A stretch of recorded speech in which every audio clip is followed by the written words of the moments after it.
Morning, everybody. Today is Sunday. It is, let's see here, October 28th, 6:43 in the morning. Hey, John.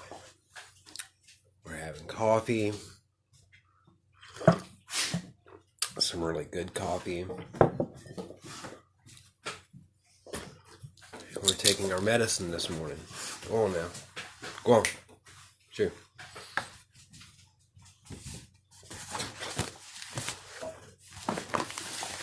So, I suppose the easiest way to go about this morning is to do another video. For those who don't know, and for those who do. And just kind of catch everybody up to speed, as it were. My name is Joshua Havens. I'm one of the first medical marijuana patients here in the state of Louisiana.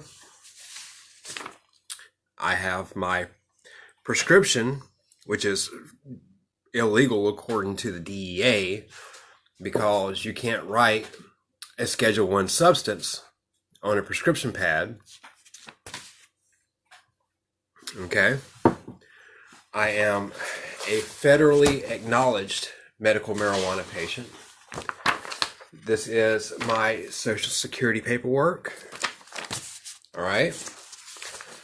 And in it, as you can see here in this corner, I'm in from the Medical Marijuana Registry of Colorado. And all of this stuff is signed by the ALJ, and that is a federal judge. And in it, within it states that I have to use cannabis 25 times a day. Okay.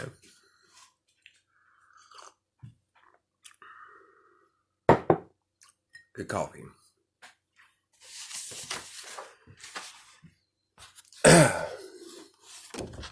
Now, I'm not really supposed to go around flaunting half of the stuff that I have been. There's a prohibition on redisclosure on some of the things, but it's my paperwork, so I'm providing this information to you, and it's my paperwork on my things. So to hell with HIPAA. As you see, I do have PTSD and a panic disorder, which is associated with the PTSD. And yeah, and I have multiple diagnoses of PTSD across the country of the United States of America. So let's move forward from all of this. I also have seizures that are documented and just a whole bunch of fun stuff.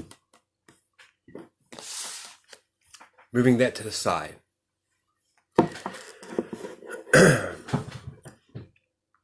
I have been denied a venue of access to medication for my PTSD that I have the prescription for, that I have the recommendation for, that I have all these things for. And all the while, I've been given the incorrect seizure medications. And that's a big deal, to be given the incorrect seizure medication from the get-go as well. And then you call the actual doctor, and then, and the insurance company, and you point all this stuff out, and then nobody does anything about it, and all that's okay. I also have ADHD, so I take these guys too. Okay. Which, cannabis is also known to help. Okay. So this is our morning pills. Now, if I had a high enough dose of full extract cannabis oil, I probably wouldn't even have to take either one of these pharmaceuticals. Okay? FICO is full extract cannabis oil. But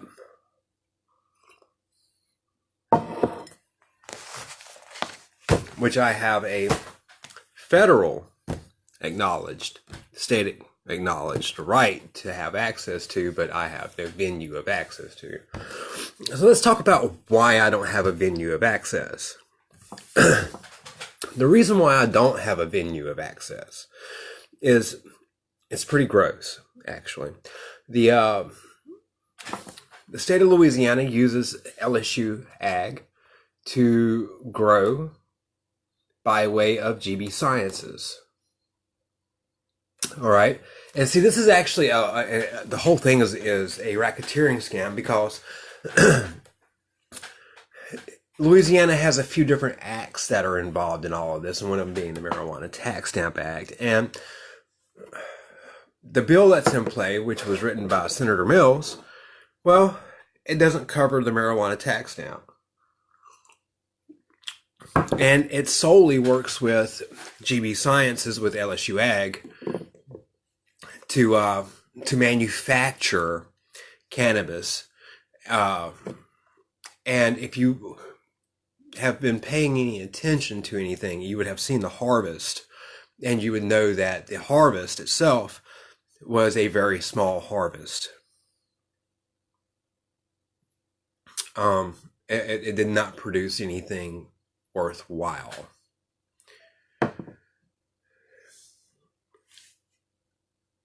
Throughout all of this, I was given my prescription 10/4. Okay, October 4th. Yeah. It is October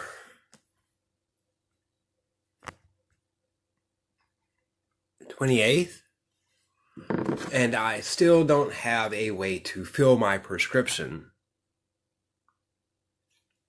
So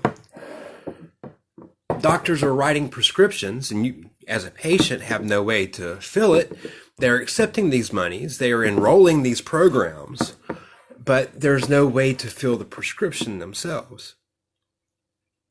So where did my money go? Because I had a diagnosis before I ever went for the medical marijuana. What did I get a prescription for? We were told as patients throughout the community, by way of the mass media here in the state of Louisiana, they communicated to us that we would have access to these things by October. October rolled around, they told us it was going to be November. Now November's coming around. Well, now we're being told it's going to be after January. And I've made several different videos. I have preached. I have pleaded. I have done every kind of video there is except for this one. And I have went through and documented everything. If you go to youtube.com/legalize marijuana, you can see all the documentation of me being harassed from trying to go and file my patient registry paperwork at the courthouse. And because there's not an actual venue to file the paperwork at the courthouse, that's a problem. They have no patient rights here. And, I was harassed by a narcotics agent while I was at the courthouse over my medication. And I tried to file a complaint, and I was laughed at. I was laughed at because I was harassed. And then by the same individual that laughed at me, told me a lie about what kind of venues of access and what kinds and types of cannabis I could have, in what form.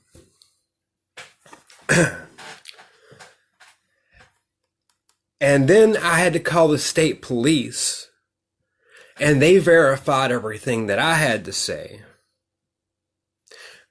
And then I called the DEA after calling the state police, after calling the local police, after calling the sheriff, after going to the sheriff's office, after going to City Hall, after going to the clerk's office at the courthouse, after doing all of these things.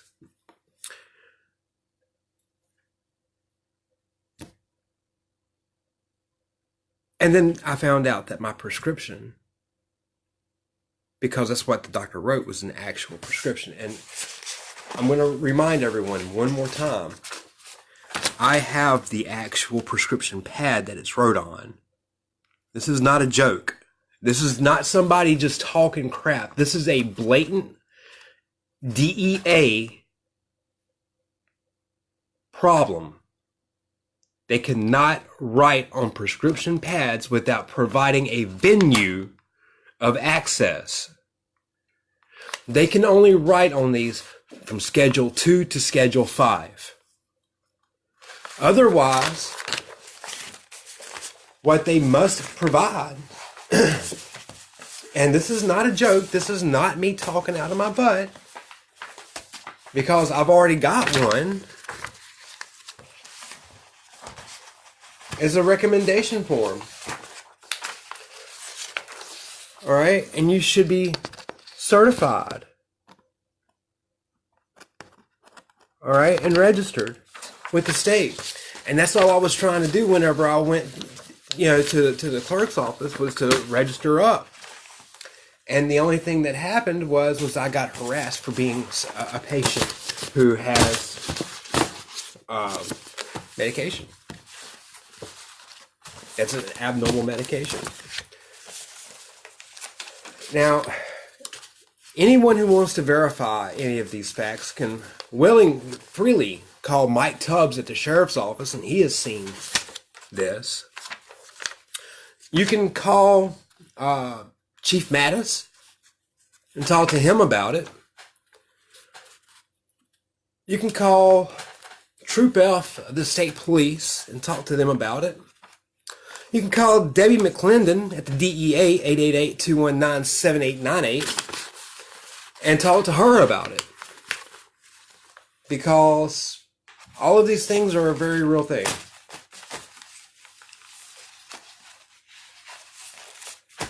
Now, I've made videos of showing what's acceptable. I've made videos of all the unacceptable things that are going on. I have contacted every senator and representative. I have offered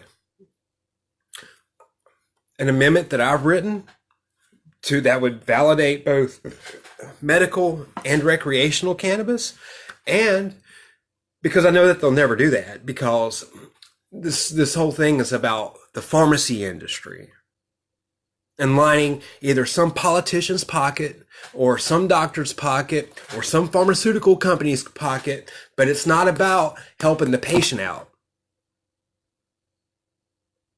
No matter how many rights that they have established, no matter how many, no matter how much paperwork that they actually have showing that they have proof of all these things, no matter how many videos of, blatant discrepancies that have been shown, none of it seems to really matter.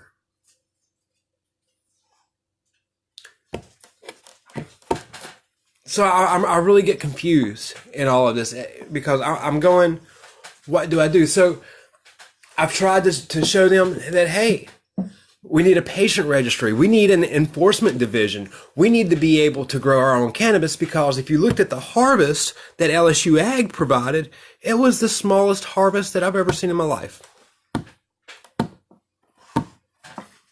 It looked like, it was pretty cannabis, but it wasn't that great looking, as far as yield. Now, I've went through every means that in every channel and every possible way of communicating to these individuals, the blatant problems They need to change things from the vernacular that they're using. They're using the vernacular of pharmacies. Well, a pharmacy gives not only, the patient his medicine, but they give just only pharmaceutical medicines. The vernacular needs to be dispensary. They need to stop writing prescriptions for these pharmacies and start writing recommendations for dispensaries. That's a pretty big deal. The DEA says so.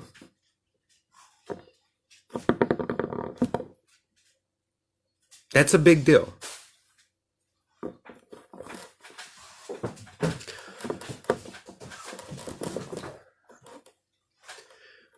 I'm not too sure what else I'm supposed to do other than provide this information out there to the general public in such ways. I've made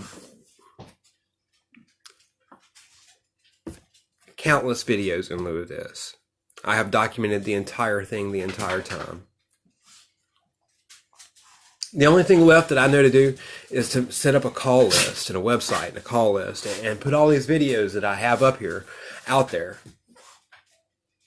Everything from the point of me trying to get the actual appointment set up all the way up until this moment right here, where I'm looking at you going, I've contacted every one of these individuals that are in office.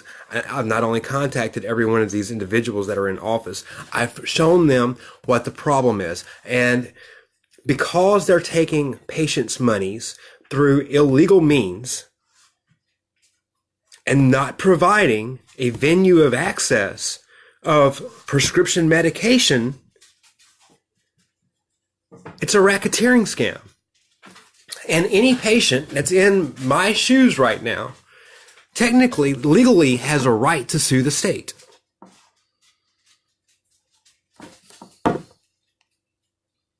Just flat out. Because the state keeps changing its policies on things. And the policies they should be clear. There shouldn't be none of this gray area. It shouldn't be complicated. It shouldn't be that hard.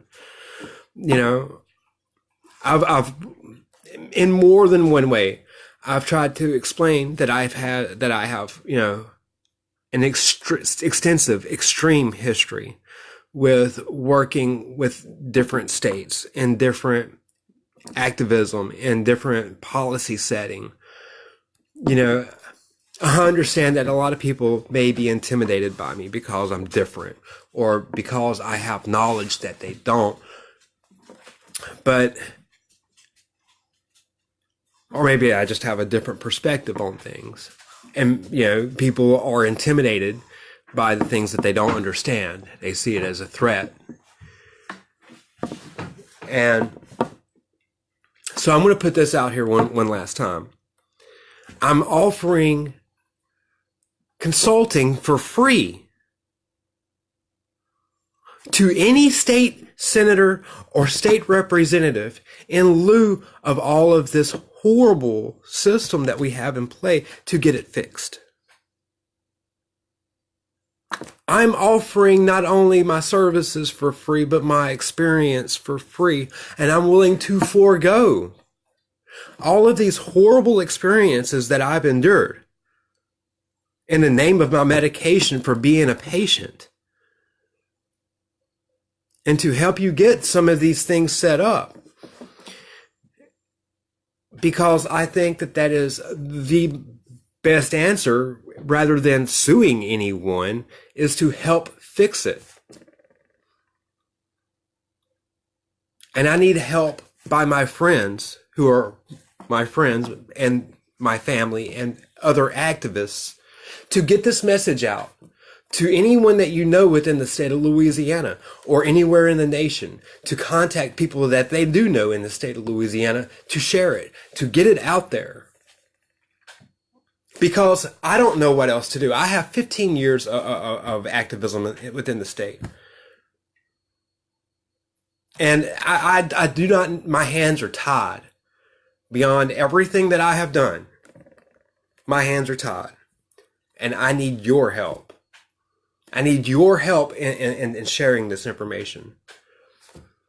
And that's really all I know how to do is just say, hey guys, my name is Josh Havens. My phone number is 360-660-4681. P.O. Box 427, Bastrop, Louisiana, Bastrop, LA 71221. I have my prescriptions. I have a federal recognized recommendation. I have everything that I need. And I have no venue of access. Policies are messed up. I'm offering the fixes in the vernacular. I'm offering other acts. I'm offering an amendment. I'm offering an actual patient registry. I'm offering to show you how this construct needs to go. I'm offering to show you the differences between the way things are and why they're not going to work versus the way things need to be and how they would work. I'm not sure what else I can do. As a citizen, as a vet, as a patient, as an activist, I'm not sure what else I'm supposed to do. So if you have any comments or questions or suggestions, drop them into my inbox, ptsdmarine420@yahoo.com. If you want to send me flowers, send me flowers. If you want to send, legislature that you want to see go through, send that to me. If you have just anything. If you know someone to submit this to, submit this to them. But on that note, I hope everybody has a beautiful and blessed day. And we'll see y'all on the next video. Y'all have a great day. Good morning.